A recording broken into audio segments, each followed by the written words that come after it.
अच्छा, हमारा tree diagram का इंट्रोडक्शन रह गया था। प्रोबेबिलिटी का आप लोगों ने इंट्रोडक्शन देख लिया, तो प्रोबेबिलिटी के बेसिक प्रोबेबिलिटी के बाद हमारा ट्री डायग्राम स्टार्ट होगा। अच्छा, ट्री डायग्राम समझने के से पहले आप लोगों को एक तो इंट्रोडक्शन आप लोगों ने अगर लिया है तो बहुत आराम से समझ में आ जाएगा। दूसरा, थोड़ा सा मैं रिवाइज़ करा देता हूँ जल्दी से कि हम लोगों ने पहले पढ़ा था concept of replacement and without replacement. Basic probability पढ़ी कि प्रोबेबिलिटी होती क्या है, जिसके अंदर आपको कोई आउटकम चाहिए होता है upon the total outcome. For example, एक बैग के अंदर अगर 7 बॉल्स हैं आउट ऑफ 12, बाकी दूसरी और कलर की बॉल्स हो सकती हैं, तो 7 बॉल्स हैं वो ब्लू कलर की हैं फॉर एग्जांपल, तो आपकी प्रोबेबिलिटी या चांसेस क्या हैं 7/12। सही है। या फिर अगर मैं बोलूँ कि आपकी 6 बॉल्स थी ब्लू और आउट ऑफ 12, तो हम ये बोल सकते हैं ना 50 चांसेस हैं, क्योंकि 50 हैं 6/12 which is 1/2 which is basically 0.5 और 50%। तो ये सब चीज़ें हमने प्रोबेबिलिटी के अंदर की थी लास्ट लेक्चर में। और विद एंड विदाउट रिप्लेसमेंट का कॉन्सेप्ट ये है कि अगर आप एक दफ़ा से ज़्यादा निकालते हो, जैसे फॉर एग्जांपल आप मोर देन 2 बॉल्स निकाल रहे हो, एक दफ़ा में आप निकाल रहे हो, तो अगर मैं विद रिप्लेसमेंट के कॉन्सेप्ट की बात कर रहा हूँ, तो आपने एक बॉल निकाली, उसके बाद उसको उस बैग में वापस रख दी। लेट से ब्लू की प्रोबेबिलिटी क्या है, जैसे मैंने अभी बताया 6/12। बाकी कोई और से कलर की होंगी, कोई हमें उससे इशू नहीं है। अगर ब्लू हमारी फॉर एग्जांपल 6 है तो 6/12 हो गई एक बॉल निकालने की प्रोबेबिलिटी, एक दफ़ा ब्लू निकालने की। अब विद रिप्लेसमेंट का कॉन्सेप्ट ये है कि आपने ये बॉल चेक की कि हाँ ब्लू कलर है, आपने वापस से बैग के अंदर डाल दी। अब जब आपने वापस से बैग में डाल दी, तो आपके पास वापस से 12 बॉल्स ही हैं बैग में और 6 बॉल्स ही हैं ब्लू। तो अगेन वापस निकालने की प्रोबेबिलिटी क्या होगी, 6/12 ही होगी। तो 6/12 एंड 6/12। यहाँ मैंने ब्लैक की एग्जांपल दी है ऊपर, क्योंकि ब्लैक बॉल्स जो थी उस हिसाब से एग्जांपल दी गई है। यहाँ पे ब्लैक बॉल्स 5 थे, तो देखो प्रोबेबिलिटी चेंज नहीं हो रही। लेकिन if I talk about without replacement का क्या मतलब है कि आपके एक बैग में से एक बॉल निकली, लेट से यहाँ पे अगर ब्लैक ऐसे ही एग्जांपल लेते हैं, तो 5/12 पहली दफ़ा निकालने की प्रोबेबिलिटी है, क्योंकि पहली दफ़ा बैग के अंदर 5 बॉल्स थी आउट ऑफ 12 बॉल्स, तो 5/12 चांसेस हैं for the first ball that is black. और उसके बाद दोबारा जब ब्लैक निकालोगे, अब विदाउट रिप्लेसमेंट का कॉन्सेप्ट ये है कि आपने वो उस बैग में वापस नहीं रखी, अब आपने वो बॉल फेंक दी, समझो हटाई दी। तो अब बैग के अंदर कितनी बॉल्स हो गई, 12 थी 11 हो गई, और 11 में से एक ब्लैक ही तो निकाली आपने, तो ब्लैक भी एक कम हो जाएगी, तो 4/11 इसलिए यहाँ पे आएगा। तो ये सारी चीज़ें हम डिस्कस कर चुके हैं, तो जल्दी से आगे चलते हैं। नाउ ट्री डायग्राम की बात करते हैं। ट्री डायग्राम जैसे ब्रांचेस होती है ना, उस तरीके से हमारे पास डायग्राम बनती है, और हर ब्रांच एक केस रिप्रेजेंट कर रही होगी। एग्जाम्पल बताता हूँ, ये सब मैंने यहाँ किया हुआ है, बस इसके अंदर ये है कि मैं आप लोगों को डायरेक्ट दिखा सकता हूँ इसमें ना।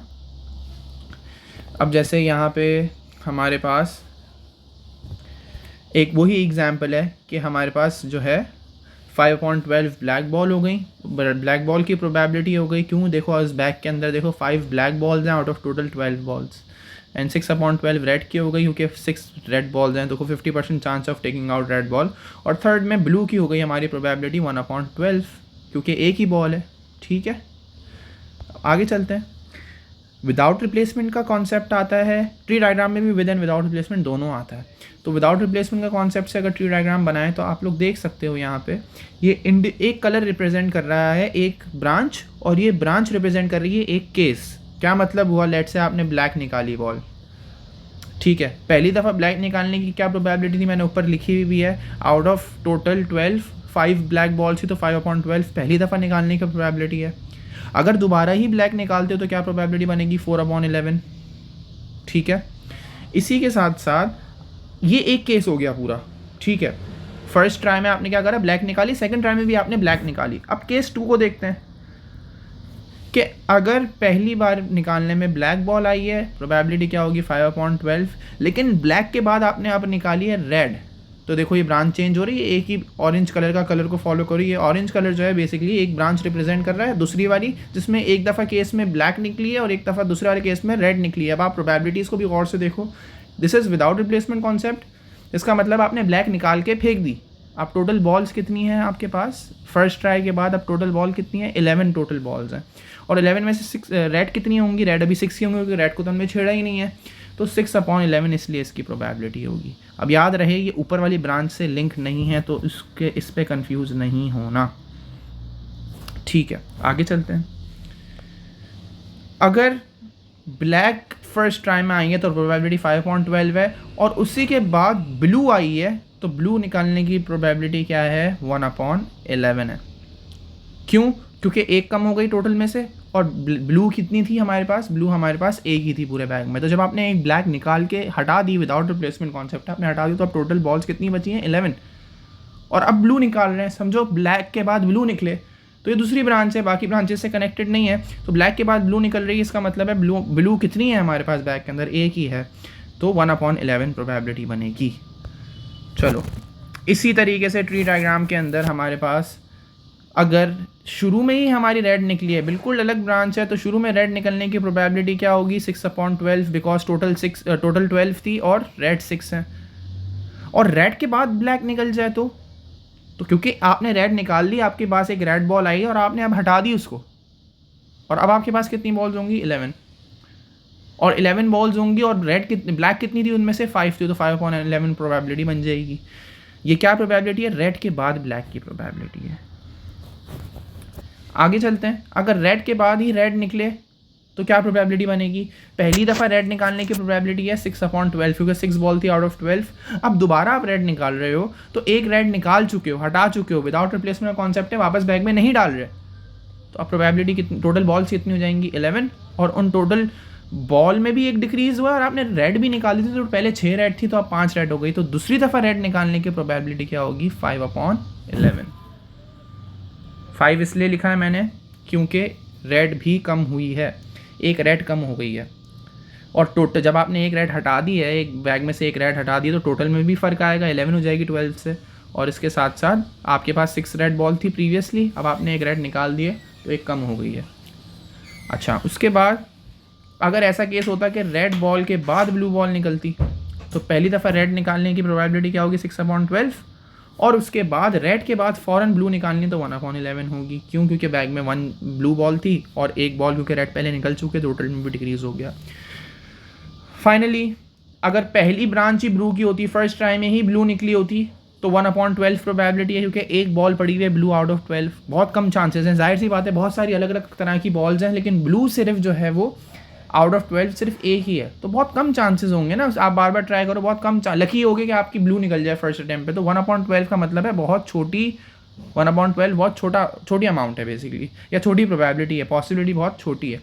अब आगे चलते हैं, अगर ब्लू निकल गई और उसके बाद ब्लैक निकली है, तो सेम अब आप लोगों को ट्रेंड समझ में आ रहा है कि ये एक ब्रांच है, ब्लू एंड देन ब्लैक की एक ब्रांच है, तो ब्लू निकलने की प्रोबेबिलिटी है 1/12, और उसी के बाद ब्लैक निकलने की प्रोबेबिलिटी कितनी हो जाएगी, क्योंकि एक में डिक्रीज़ आएगा, आप ब्लू निकाल के हटा चुके हो, तो 5, और 5 आपके पास ब्लैक थी तो 5/11 होंगी।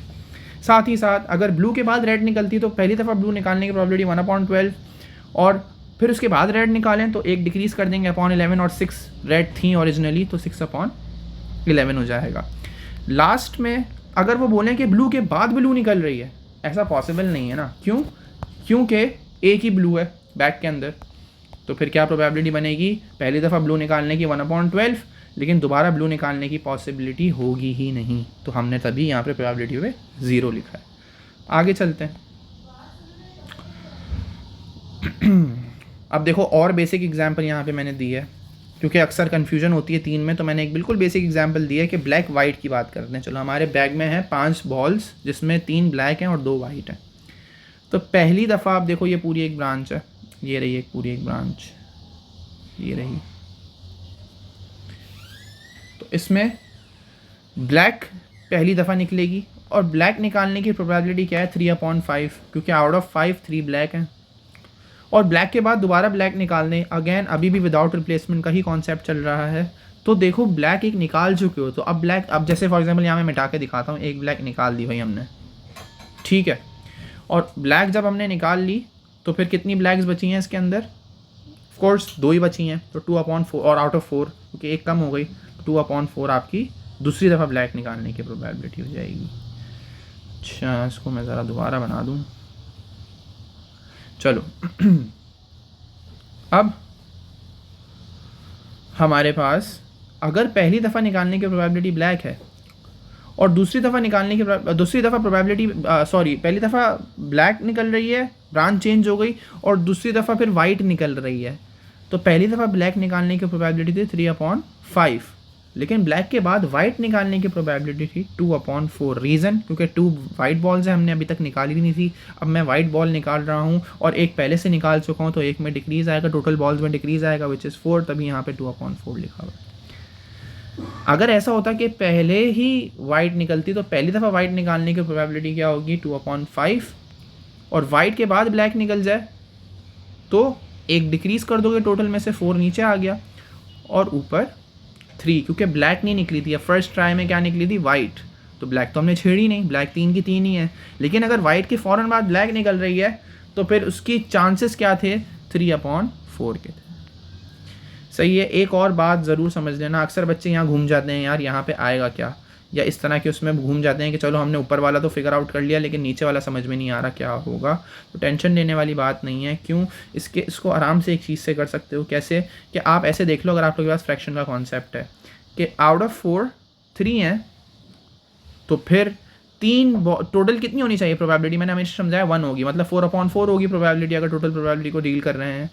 तो इसका मतलब ये हुआ कि ब्लैक है हमारे पास, आउट ऑफ 4 3 तो ब्लैक हैं, तो वाइट कितनी होंगी, फिर एक ही होगी। ठीक है, तो ऐसे भी किया जा सकता है। अगर आप लोग फ्रैक्शन का गेम समझते हो तो फ्रैक्शन इन दोनों को ऐड करो, टोटल 1 बनता है और प्रोबेबिलिटी भी टोटल 1 होती है। तो आप लोग ये चीज़ देख सकते हो कि अगर 3/4 ऊपर लिख दिया तो 1/4 नीचे लिखना पड़ेगा। लेट से कोई और एग्जांपल लेते हैं, अगर 6/7 ऊपर लिख दिया तो 1/7 नीचे लिखना पड़ेगा। अगर 3/7 ऊपर लिखा है तो नीचे 4/7 लिखना पड़ेगा। तो ऐसे भी क्रैक कर सकते हो।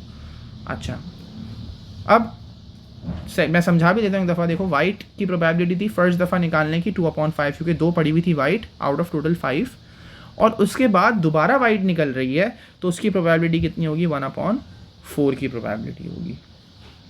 ठीक है, क्योंकि आपके पास टोटल भी डिक्रीज़ हुई है और एक आपने वाइट निकाल के फेंक दी, हटा दी है, तो वाइट में भी एक डिक्रीज़ हुआ है, तभी 1 बची है वाइट।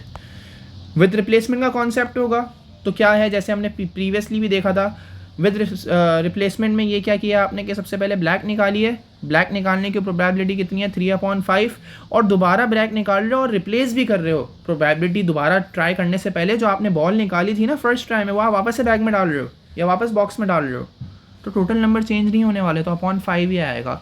और हाँ, ब्लैक के भी नंबर चेंज नहीं होंगे, क्योंकि आपने अगर फॉर एग्जांपल ब्लैक निकाली, अब आपने वापस ब्लैक डाल दे तो वापस 3 की 3 हो गई। मेरा कहने का ये मकसद है, जब आप ब्लैक निकाल रहे हो तो कितनी हो जाएंगी ब्लैक बॉक्स के अंदर, रिमेनिंग 2। लेकिन ये विद रिप्लेसमेंट का कॉन्सेप्ट है, इसका मतलब आप वापस से बॉक्स में डाल रहे हो, तो ये अगेन दोबारा से क्या हो जाएंगी, टोटल नंबर ऑफ ब्लैक्स 3 हो जाएंगी, 3/5 हमारी प्रोबेबिलिटी हो गई। तो याद रहे, विद रिप्लेसमेंट में हमारी प्रोबेबिलिटी चेंज नहीं होती। आप सिमिलरली यहाँ पे देख सकते हो, अगर पहले ब्लैक निकली है तो 3/5 है, ब्लैक के बाद वाइट निकल जाती है तो कितनी है, 2/5 है। ठीक है, क्योंकि 5 इसलिए आ रहे हो कि चेंज नहीं हुए number, total number of balls change नहीं हुए हैं, और वाइट निकालने की प्रोबेबिलिटी 2/5 है। तो आप लोग देख सकते हो कहीं भी प्रोबेबिलिटी चेंज नहीं होती विद रिप्लेसमेंट में। सही है। अच्छा, अब कुछ इस तरह के भी क्वेश्चन आते हैं जिसमें आपको ये देखना पड़ता है कि यार इसमें with replacement without replacement concept है नहीं, मतलब इसके अंदर बेसिकली आपको खुद फिगर आउट करना पड़ता है। मतलब with replacement without replacement concept तो है, लेकिन उन्होंने मेंशन नहीं किया हुआ कि इज इट विद रिप्लेसमेंट और विदाउट रिप्लेसमेंट। तो उसमें आपको कॉमन सेंस को जो है देखना पड़ता है कि ऑफ कोर्स अगर एक प्रोबेबिलिटी दी हुई है कि आज बारिश होगी, 70% चांसेस हैं, अगर सो प्रोबेबिलिटी में हम करें या डेसिमल्स में करें तो 0.7 प्रोबेबिलिटी ऑफ रेनिंग, तो 0.3 होगी ना नॉट रेनिंग की। लेकिन बारिश के बाद बारिश हो जाए तो प्रोबेबिलिटी तो सेम ही रहेगी, 70% ही रहेंगे चांसेस। अगर लेट से कहता हूँ मंडे को बारिश होगी और ट्यूसडे को भी बारिश होगी, प्रोबेबिलिटी सेम है, तो प्रोबेबिलिटी सेम इसलिए ही होगी क्योंकि ये विदाउट रिप्लेसमेंट का कॉन्सेप्ट बनता ही नहीं है। कोई हम बॉल थोड़ी निकाल रहे हैं, कुछ डिक्रीज थोड़ी कर रहे हैं नंबर, तो ये कॉन्सेप्ट है। हाँ, कंडीशन लगा सकते हैं, इस तरह के क्वेश्चन आते हैं कि अगर आज बारिश हो गई, अगर मंडे को बारिश हो गई तो ट्यूसडे की प्रोबेबिलिटी क्या होगी, वो डिफरेंट कर देते हैं। लेकिन अगर इन्होंने एक कॉन्स्टेंट बोल दिया भाई बारिश होने की प्रोबेबिलिटी 70% है for all the days, and बारिश ना होने की प्रोबेबिलिटी कितनी होगी, ऑफ कोर्स टोटल प्रोबेबिलिटी 1 होती है, तो हमारे पास हम 0.7 माइनस कर देंगे, 1 में से 0.7 माइनस कर देंगे तो हमें नॉट रेनिंग की पता चल जाएगी, विच इज़ 0.3।